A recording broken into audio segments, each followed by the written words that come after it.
نحمده ونصلي على رسوله الكريم أما بعد فأعوذ بالله من الشيطان الرجيم بسم الله الرحمن الرحيم قل تعالوا إلى كلمة سواء بيننا وبينكم ألا نعبد إلا الله آمنت بالله صدق الله مولانا العظيم۔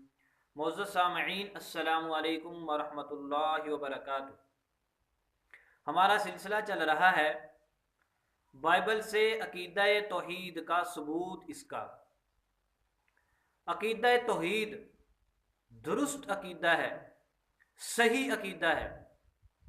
اس پر قرآن پاک بھی دلالت کرتا ہے، عقل بھی یہی بتلاتی ہے، اور بائبل بھی ہمیں یہی تعلیم دیتی ہے کہ اللہ ایک ہے، خداوند ایک ہے، ساری کائنات اسی کی ہے، سارا نظام وہی چلاتا ہے، اسی کی بندگی کرنی چاہیے۔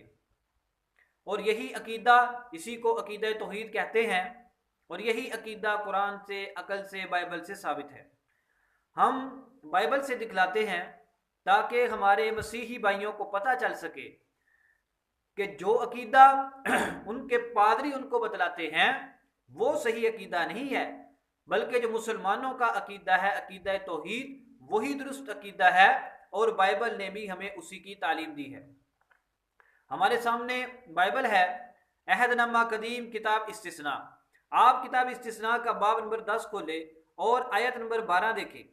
اس آیت میں لکھا ہوا ہے کہ پس اے اسرائیل، خداوند تیرا خدا تجھ سے اس کے سوا اور کیا چاہتا ہے کہ تو خداوند اپنے خدا کا خوف مانے اور اس کی سب راہوں پر چلے اور اس سے محبت رکھے اور اپنے سارے دل اور اپنی ساری جان سے خداوند اپنے خدا کی بندگی کرے۔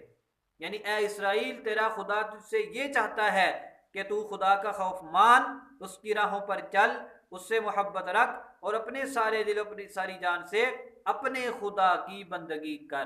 اگر کوئی اور بھی بندگی کے لائق ہوتا تو اس میں یہ فرمایا جاتا کہ تو اپنے خدا کی بندگی کر اور یسوع کی بندگی کر۔ ایسی کوئی بات نہیں ہے۔ کتاب استثناء باب نمبر 10 آیت نمبر 12۔ آگے سنیے آیت نمبر 14 میں کیا فرمایا۔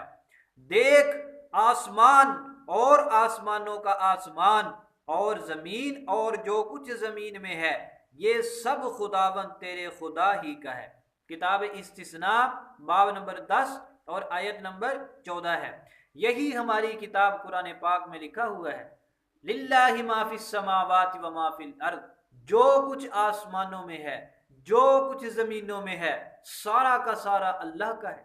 اللہ کے سوا کسی کا اس پر کوئی قبضہ نہیں ہے، کسی کی ملکیت نہیں ہے، کسی کا تصرف نہیں ہے۔ جو عقیدہ کتاب مقدس قرآن پاک نے دیا، وہی عقیدہ کتاب مقدس بائبل نے دیا۔ اتنی زیادہ تبدیلیوں کے باوجود اللہ نے اپنی توحید کے عقیدے کو محفوظ رکھا ہے۔ سارا کچھ خدا کا ہے۔ آگے سنیے آیت نمبر 17۔ کیونکہ خداوند تمہارا خدا الہوں کا الہ، خداوندوں کا خداوند ہے، وہ بزرگوار اور قادر اور محیب خدا ہے، جو رو رعایت نہیں کرتا اور نہ رشوت لیتا ہے۔ خداوند تمہارا خدا الہوں کا الہ، خداوندوں کا خدا ہے، سارے بادشاہوں کا بادشاہ، سارے جو لوگوں نے جھوٹے سچے معبود بنے ہوئے ہیں، ان سب کا خدا، ان سب کا معبود، ان سب کا الہ وہ بھی اللہ تعالی ہے، خدا ہے، خداوند ہے۔ آگے سنیے آیت نمبر 20، اسی کتاب استثناء کا باب نمبر 10 ہے اور آیت نمبر 20 ہے۔ اس میں فرماتے ہیں، تو خداوند اپنے خدا کا خوف ماننا، اس کی بندگی کرنا، اس سے لپٹے رہنا اور اسی کے نام کی قسم کھانا۔ یہ دیکھو، یہ کتنی واضح آیت ہے کہ اپنے خدا کا خوف مان، اس کی بندگی کر، اس سے لپٹا رہ اور اسی کے نام کی قسم کھا۔ اگر کوئی معبود ہوتا، اگر عیسیٰ علیہ السلام بھی خدا ہوتے، مسیح علیہ السلام بھی خدا ہوتے، یا روح القدس بھی خدا ہوتے، تو یہاں یہ فرمایا جاتا کہ تو اللہ کی، خدا کی عبادت کر، مسیح کی عبادت کر، روح القدس کی عبادت کر۔ ایسی کوئی کوئی بات نہیں فرمائی۔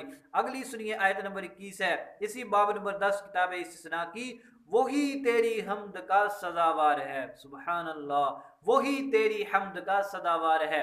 ہمارا قرآن کا شروع ہوتا ہے الحمدللہ رب العالمین، ساری تعریفیں اسی اللہ کے لیے ہیں جو سارے جہانوں کا پروردگار ہے۔ وہی بات کتاب استثناء عہد نامہ قدیم ہم کو بتلا رہا ہے کہ وہی تیری حمد کا سزاوار ہے، اور آگے فرمایا وہی تیرا خدا ہے۔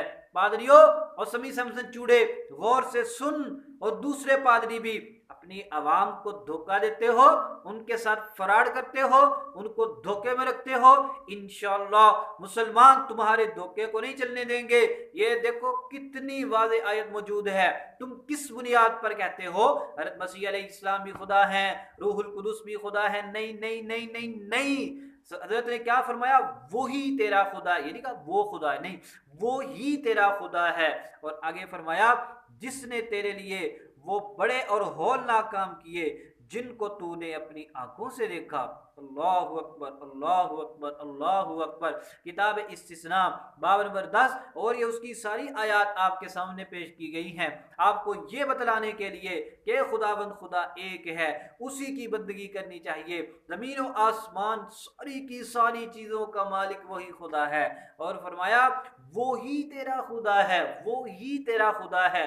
یہی آیتیں انما الہکم الہ واحد، تمہارا معبود ایک ہی ہے، اللہ لا الہ الا ہو، اللہ کے سوا کوئی معبود نہیں۔ اس کا اس باتی ترجمہ کرتے ہیں کہ وہی معبود ہے، یعنی اللہ خدا، اس کے سوا کوئی معبود نہیں۔ لہذا ان آیات کا خلاصہ یہ نکلا، ان آیات سے پتہ یہ چلا خدا ایک ہے، اس کے سوا کوئی نہیں ہے، وہی بندگی کے لائق ہے، اسی کی عبادت کرنی چاہیے، وہی اسی کے ہاتھ میں پوری کائنات کا نظام ہے، وہی سب کا خدا ہے۔